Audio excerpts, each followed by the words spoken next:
मेरा नाम इकबाल है और मैं पिछले 20 सालों से मुंबई में ऑटो चला रहा हूँ। मैं मुंबई का चप्पा चप्पा जानता हूँ और सभी इलाकों से गुज़र चुका हूँ, पर मुंबई में एक ऐसी जगह है जहाँ मैं कभी नहीं जाता। वो है मुंबई के गोरेगांव में स्थित आर्य कॉलोनी। करीब 8-9 साल पहले देर रात मैं एक पैसेंजर को रॉयल पाम सोसाइटी में छोड़ के मैं घर वापस लौट रहा था। पूरा रास्ता सुनसान जंगलों के बीचों बीच भरा था। उस दिन हवा ज़ोरों से चल रही थी और हल्की हल्की ठंड थी।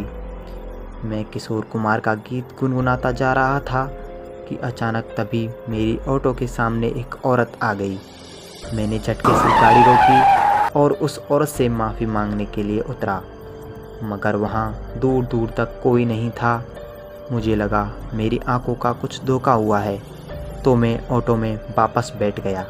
जैसे ही मैंने ऑटो स्टार्ट करी, एक बूढ़ी सी औरत मेरे बगल में आके खड़ी हो गई और उसने मुझसे कहा, थोड़ा आगे तक चलोगे? और पीछे बैठ गई। उस औरत ने फटे पुराने कपड़े पहने हुए थे और एकदम मिट्टी में लिपटी हुई थी। उसका चेहरा उसके बिखरे हुए बालों से ढका हुआ सा था। मुझे थोड़ा अजीब सा लग रहा था कि रात के 3 बजे इस बूढ़ी औरत को कहाँ जाना है। मैंने उससे पूछा, मैडम कहाँ जाना है आपको? उसने जवाब में कहा, आगे एक शमशान है, बस वहाँ तक। ऑटो के मिरर से जब मैंने उसे ये कहते हुए देखा तो उसकी आंखों में एक डरावनी सी चमक थी। जब उसके बाल हवा में उड़े तो उसका गलगला सा चेहरा देख मेरी आंखें फटी की फटी रह गईं। मेरे पूरे शरीर के रोंगटे खड़े हो गए और तब मुझे सूझा कि शायद मेरे पीछे बैठी औरत वो एक चुड़ैल है। मुझे कुछ समझ नहीं आ रहा था, इसलिए मैं चुपचाप ऑटो आगे की तरफ बढ़ा रहा था। एकदम से मेरी ऑटो में खड़खड़ हुई और वो बंद पड़ गई। मैं तुरंत उतर के बिना उस औरत से नज़र मिलाए ऑटो को ठीक करने में लग गया। जैसे ही मैंने ऑटो ठीक करके ऑटो स्टार्ट किया, तब मैंने देखा कि वो औरत मेरे पीछे वाली सीट पर है ही नहीं। तभी मेरे बगल से एक और ऑटो गुजरा जिसमें वो बूढ़ी औरत बैठी थी।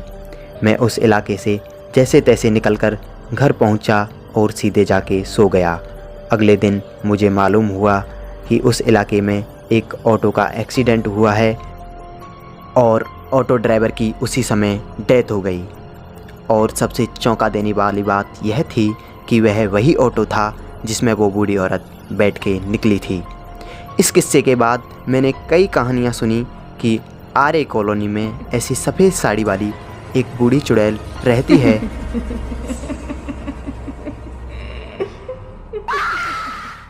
अगर आपको ये कहानी अच्छी लगी तो सब्सक्राइब कीजिए और सुनिए एक ऐसी ही सच्ची हॉरर स्टोरी, क्योंकि her man the horror man.